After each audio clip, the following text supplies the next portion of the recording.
Вие сте с предаването Пътят. Днес темата е технологии в здравето. Аз съм с Светлана Войникова.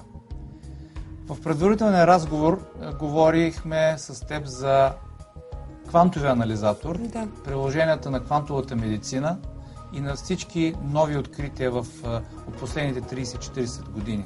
Какво представлява квантовия анализатор? Квантовият анализатор е електронно устройство за преглед и диагностика на здравословното състояние на човешкият организъм. Основан върху квантовата медицина, анализаторът използва научните постижения в електронната техника за улавяне на слабото магнитно поле на клетката. И чрез този анализ дава здравното състояние на организма и промени в организма в най-ранен стадий. Най-ранна профилактика и диагностика. Като профилактика. Т.е. като профилактика. Точно като профилактика и диагностика. Изследването се извършва чрез сензорен проводник в рамките на 1 минута. И това е напълно достатъчно? Абсолютно достатъчно е в рамките на 1 минута, чрез сензорен проводник, който се хваща с лявата ръка, се обработват чрез вграден микропроцесор около 100 медицински показателя на човешкото тяло. Не смяташ ли, че това е едно моментно състояние, една моментна снимка? Абсолютно. Да, това е моментното състояние на организма. Тъй като, да кажем, ако вие в момента сте приемали малко количество вода, анализаторът ще отчете, че водата в организма е с снижено количество.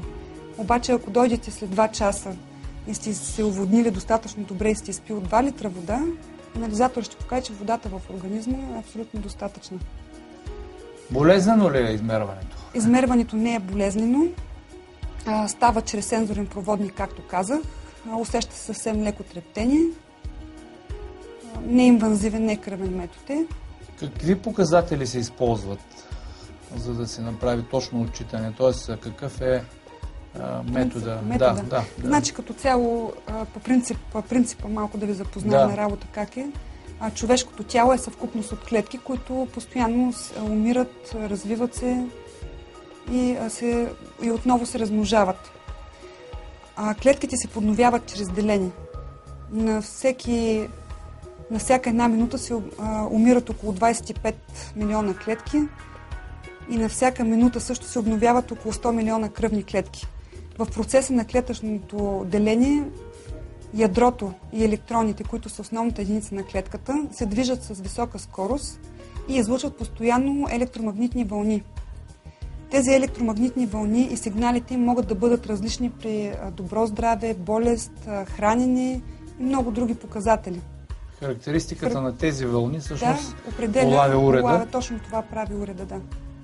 Промяната на клетъчното деление и на фона на тази промяна улавя признаците на най-ранни промени на хронични заболявания в органите и тъканите.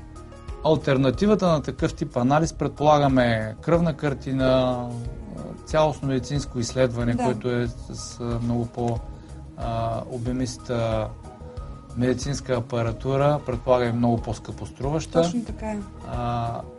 Има ли изследвания? Каква е точността на този анализ? Точността е 80%. Дава, че 80% е сравнено с доста база данни за система за анализ. Установена доста добра точност на анализа. Основните точки, които обхваща като изследване, основните са 30, включително сърдечно-съдови, мозъчно-съдово състояние, храносмилателна система, секреция на пепсин, коефициент на поглъщане от тънките черва, черен дроб, жлъчен мехур, панкреас. Доста е всеобхватно изследването. Калци, микроелементи, олово, минерална плътност на костите, заболявания на костите, ендокринна система, полова система, почти простата. Всичко. Ти изброи почти... Да, доста е всеобхватно. Над 100 показателя, показва. Може би нещо по самата практика, може, ако искаш да направим някакъв практически... Аз би предложила.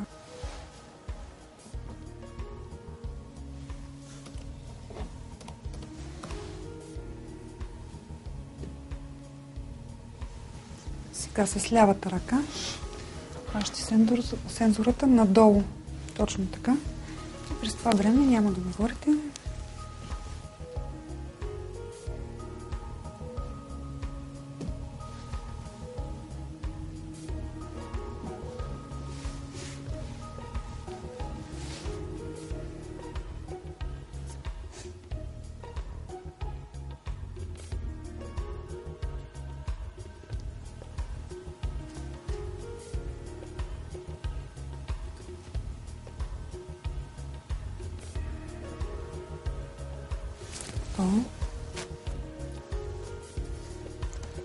Сега ще ви обясня само да обработя данните.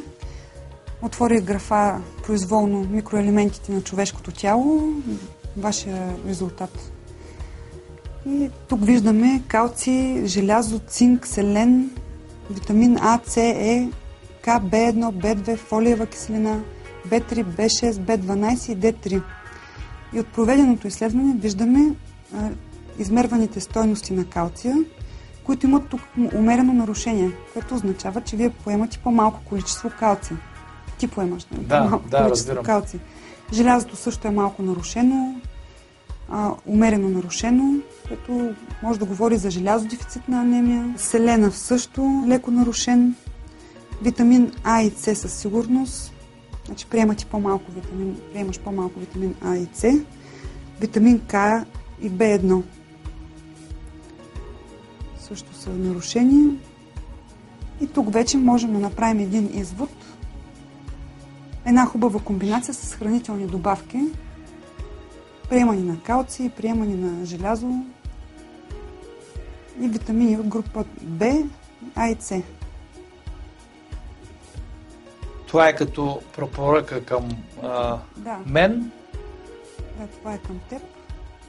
Това са елементите. И това е част от изследването, което всъщност предполагам, че обхваща много повече. Много повече, да. Много повече, но това е доста интересно, защото доста хора поемат витамини и минерали, микроелементи, без да знаят защо ги пият. Просто някой им е казал и те ги пият. Този тест ни дава възможност да проверим какво е количеството в организма на тези микроелементи и витамини. Какви други групи от изследвания се използват в уреда? Минерална плътност на костите, костни заболявания, простата, простатичен синдром, кожа, свободни радикали на кожата, вруговяване на кожата, функционални нарушения на жлезите с вътрешна секреция, епифизата показва, половите жлези. Доста е всеобхватно като цяло. Млечни жлези, хиперплазия на млечната жлеза. Може ли това да бъде един съпътстващ уред към лекарската практика? Да, може, но не можем да поставим диагноза на 100% на базата на този анализ. Значи, това е една ранна профилактика, както казах, и диагностика преди малко. Насочваща е, но в никакъв случай не можем да поставим на 100%, да кажем, ако някъде има доста сериозно заболяване, ние да ударим да кажем това е астма или хроничен бронхит или нещо такова. Просто можем да се насочим, да направим допълнителни изследвания. Можем да направим проверка на тялото си и оттам, след като видим какви са резултатите, да направим съответния извод и да направим по-задълбочени изследвания в медицината. В клинична лаборатория или ехография. И въпросът, който бих задал в случая е какви са коментарите на медицината по отношение на квантовия анализ, като в частност за този тип прилагане на ранна профилактика? Доколкото разбрах, даже четах скоро, че дори трудовата медицина го използват вече като напъсващо диагностично средство. 50 на 50 са. Значи много от медиците са скептично настроени. Доста лекари идваха при мен да си правят в началото, април месец, когато взехме анализатора, да си правят изследвания и си носиха кръвни изследвания и сравняваха показателите кръвните, които са с тези на квантовия анализатор. Доста скептично бяха настроени, но после излезнаха доста изненадани от това, което е, тъй като базата данни съвпада с и тези, които са клинични също. Някои са против, защото не са се докоснали до квантовия анализатор, а други пък, които са идвали, са доста изненадани от резултати, които показва, особено при пушачи. Това е много интересно, токсините в организма, тежки метали, никотин, пестициди и при доста хора, които са спряли цигарите преди много време, дава отлагания от никотин и те са страшно изненадани. Дори цигарите са ги спряли преди 7-8 години и отново дава наслагвания на катранени никотини. И така много често улавям пушачите. Той ми казва, примерно, аз не пуша в момента. Аз казвам, да, но ти си пушил явно преди време, защото просто си има наслагвания на катранен никотин в дробовете. Може ли да проверя моите бели дробове? Да, може. Обаче на английски. Така, Румен.